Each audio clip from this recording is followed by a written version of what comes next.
Alright, ladies and gentlemen, I'm here on the show, and I'm here to talk about, I done the wrestling news last night, so I'm not just gonna do a wrestling news video, because I do that mega news where I cover everything, but I'm gonna talk about R-Truth, getting released.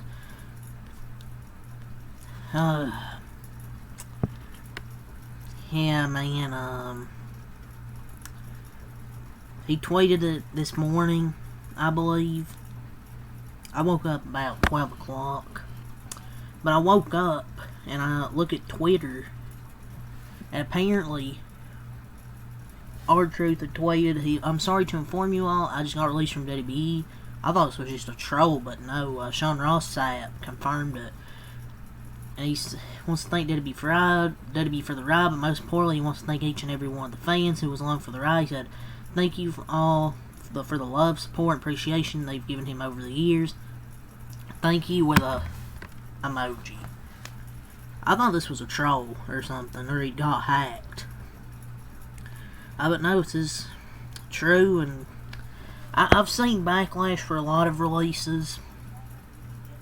I have not seen one universally disliked within the company more than this one. And look, did I shit on the match? John Cena and R-Truth? Yes, because I wasn't really too much of a... But I did not say R-Truth is the worst wrestler. I did not say he should be fired. I just personally didn't like the John Cena R-Truth thing just because it's John Cena's last run. But some people did get a bit overboard.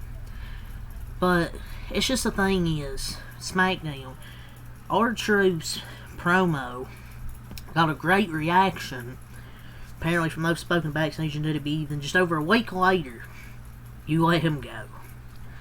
WWE, they ain't as loyal. They ain't loyal.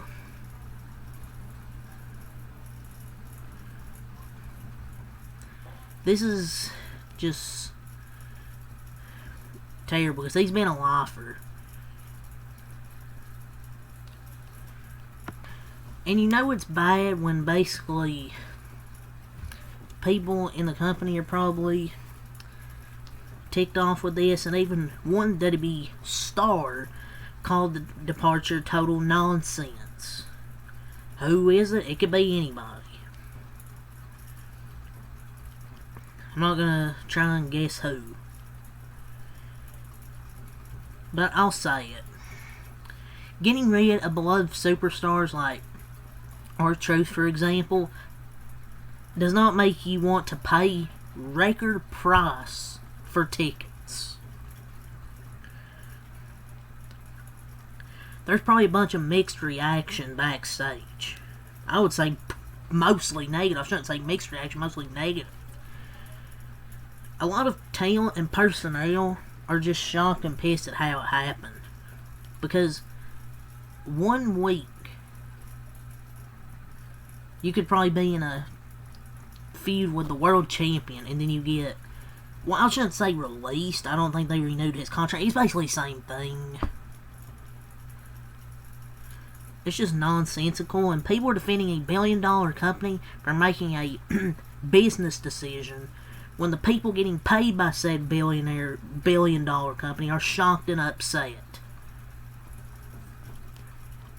Like, sure, people on Twitter are going to be upset, but if people are within the company are upset, then you got a problem. It's basically profit over everything. Loyalty means nothing. And he had no notice. He was informed this weekend. This wasn't like it wasn't like he was noticed that was going to happen during that feud with John Cena. He was just informed this weekend. And that's probably why nowadays these wrestlers shouldn't be loyal to any company. Like, they won't be loyal to you. Like, yes, it's a business, but But I mean, it's $1 billion company, man. You shouldn't be having budget cuts.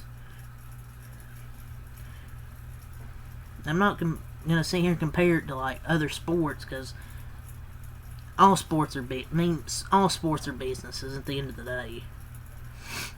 So, regarding his WWE exit, a WWE talent commented that it made them feel as if, quote, nothing is guaranteed. Another talent noted that his departure made them want to make sure their next contract with the company was negotiated and locked in well in advance.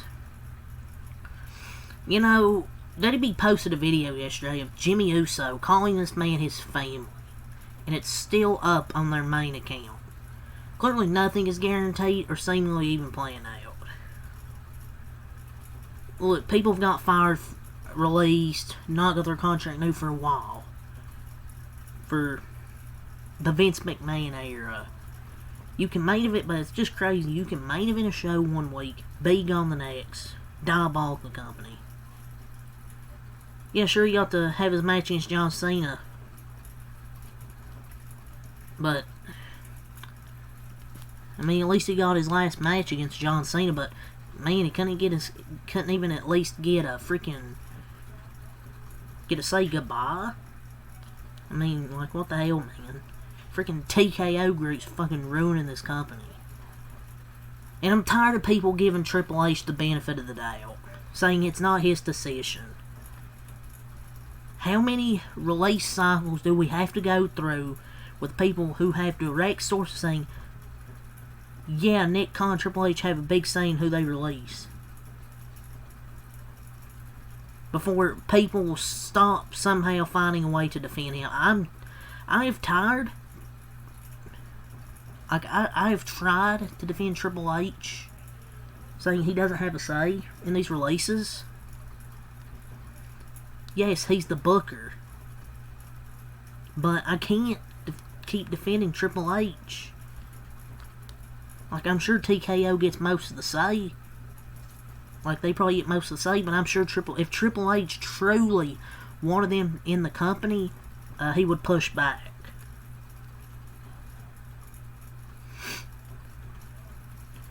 Yes, he's a booker, but I'm tired of these release cycles, having to just keep people trying to defend this guy.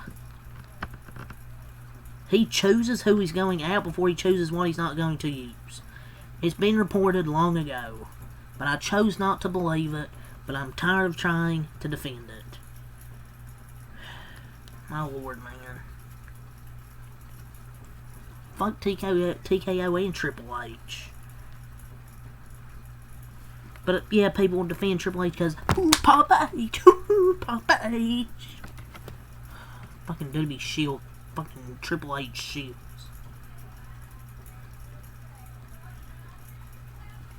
WWE's had a lot of talent that I enjoy watching and supporting, but the decision making, it's just been subpar. Last 12 months or so. I'm gonna keep watching wrestling. Just because R-Truth got contract to get renewed doesn't mean I'm gonna stop watching wrestling. I don't get this decision, like,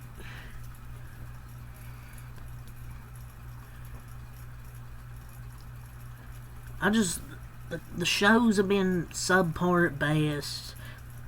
Decision making of who they release is it's just questionable. He should have been alive for moves like this to really show. It's moves like this that really show that WWE is a soulless corporation, only focused on the bottom line now. No one, no matter how loved they are backstage, nobody's safe. That just shows what it is. WWE is making record profits, and I have complained about this for a while during most of my reviews or anything talking about TKO. They are making record profits from bloated TV contracts, and they are pricing out fans with their stupid-ass ticket prices, record prices. Oh, it's time to play the game. Oh, time to play the game. The highest record gate. Yeah, I don't care how much money you're taking. Time to play the game. Oh.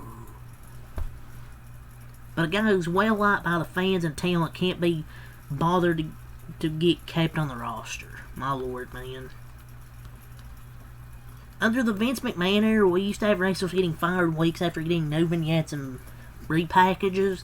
Under Triple H and TKO, we now have wrestlers getting fired about 1 or 2 weeks after facing the world champions.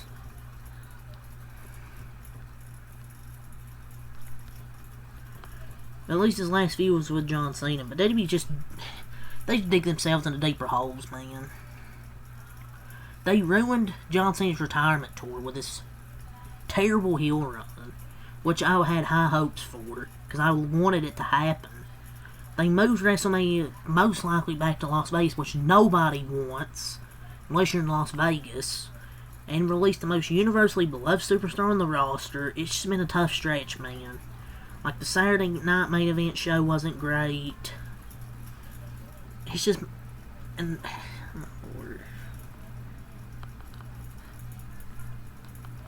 WWE was at its hottest when Endeavor bought it and merged with UFC to form TKO. It's crazy how they took a red hot company, completely killed the momentum to the point where nothing feels organic anymore. Greed is just destroying this great sport. And you don't want to believe me when I say this is the most criticized and universally disliked departure? Well, Fightful Select, they say it's the most disliked departure they've covered. His departure was met with complete shock and disbelief, with one calling it total nonsense, another called this regime ruthless. So when you don't believe me, when I say this is total nonsense, and another called the regime ruthless, yeah, some people said that, and Fightful Select said it's by far the most criticized and universally disliked departure we've covered. It speaks volumes that they didn't have it in their hearts to at least give him an on-air farewell for everything he's meant and done for the company. Very funny guy, man. And I think that t-shirt, it said Ron Cena, isn't that like high up on the merchandise? But for how long he's been in the company, you could have at least gave him an on-air farewell. But no, they just straight up don't renew his contract, I think. At least give him a farewell. But no.